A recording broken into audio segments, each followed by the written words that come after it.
Okay, it's a week later, at least for me anyway. Let's see Kent's second part to his seminar. 1B.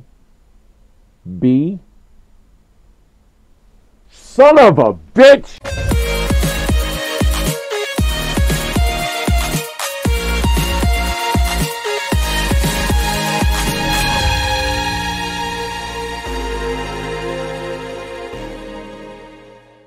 You know, this might just start being a regular series if he's going to not only be dishonest about the evidence, but dishonest about how many damn videos he's going to barf out.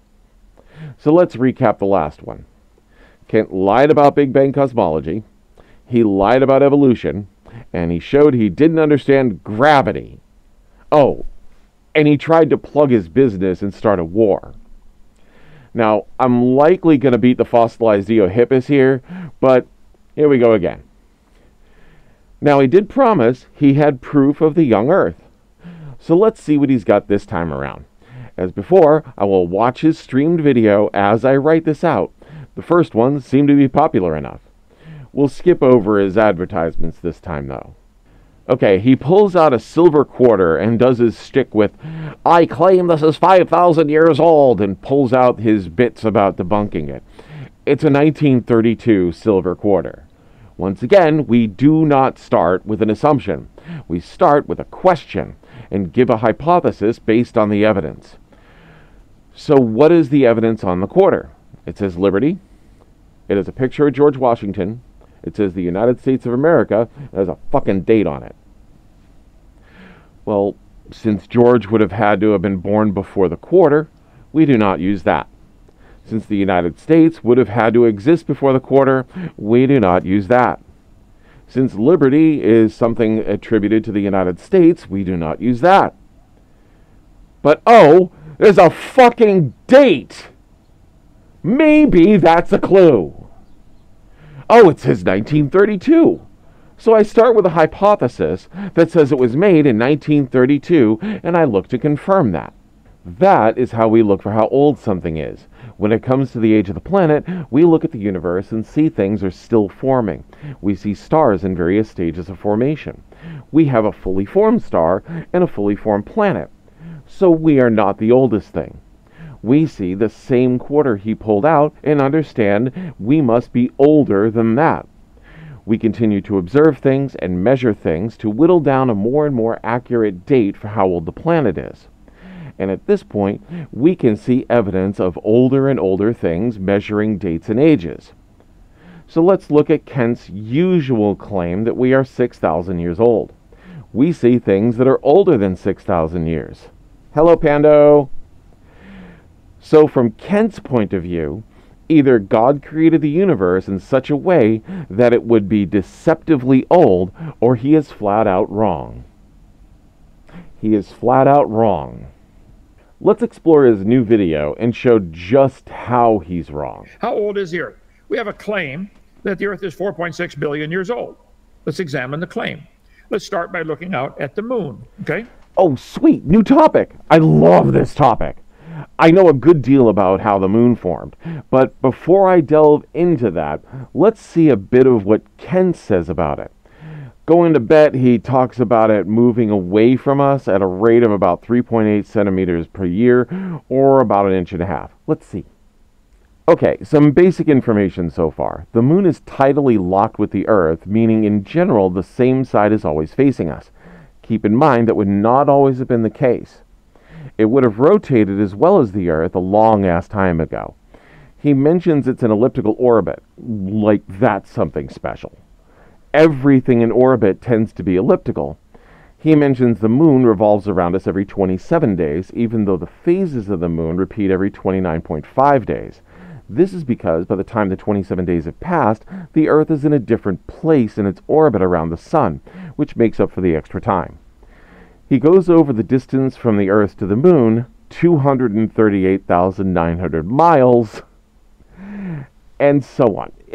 Though getting back to the orbit, that elliptical orbit is actually why we see both annular and total eclipses. When it is further away during the eclipse, we see the sun as a ring around the moon. And when it's closer, we get to see a total eclipse.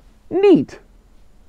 Anyway, he goes on for a bit over several articles saying the moon is about 4.5 billion years old.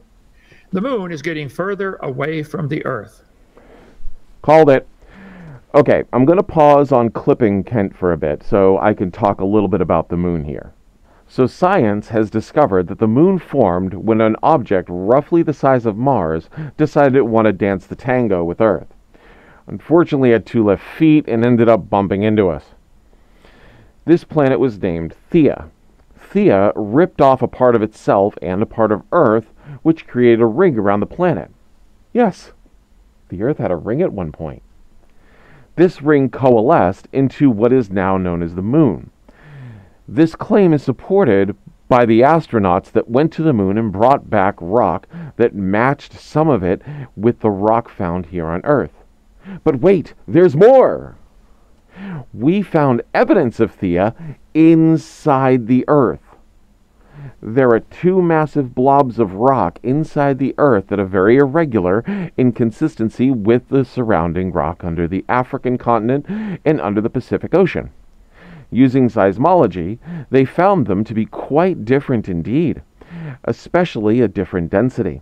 So yes, we have solid evidence that a collision with Theia happened, and that this is what formed the moon in the early years of the solar system.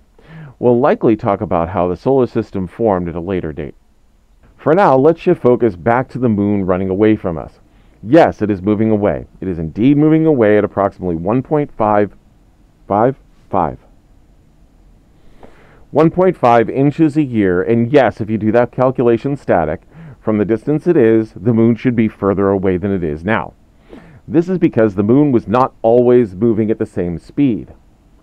I mentioned the Milankovitch cycles in a different video, but now seems like a good a time as any to educate Kent on what is actually happening with the Earth-Moon system. No, the Milankovitch cycle is not causing the moon to move at different speeds. Instead, it shows that it has and still will. The other cycles are affected by the moon and not the other way around. The climactic precession cycle currently has a duration of 21,000 years of warming and cooling, and when the moon is closer to us.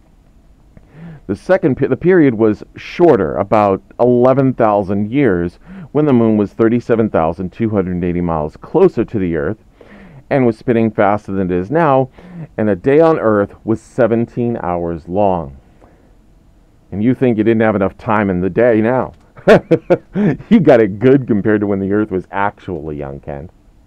Anyway, scientists were able to calculate how fast the moon was moving away back then based on this, and surprise, surprise, it was much slower. Using even a little basic logic here, with 2 large bodies that close, the gravitational attraction is much higher.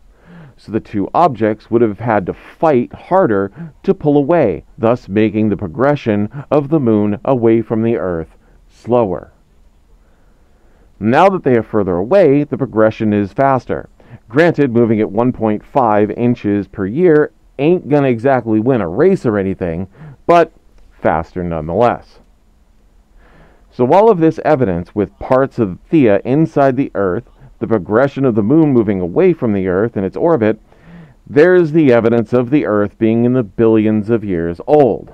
So let's see, the moon used to be closer. 1,000 years ago, 125 feet closer. Million years ago, 28 miles closer. 10 million years ago, 284 miles closer. 100 million years ago, almost 3,000 miles closer. A billion years ago, 28,000 miles closer. This is going to start creating a problem with the inverse square law and the gravitational attraction. 1.4 billion years ago, they snapped together. Hey look, Kent's wrong about something again. Get used to it. Happens all the time. He goes on about this, repeating the same thing over and over to bulk up his bullshit.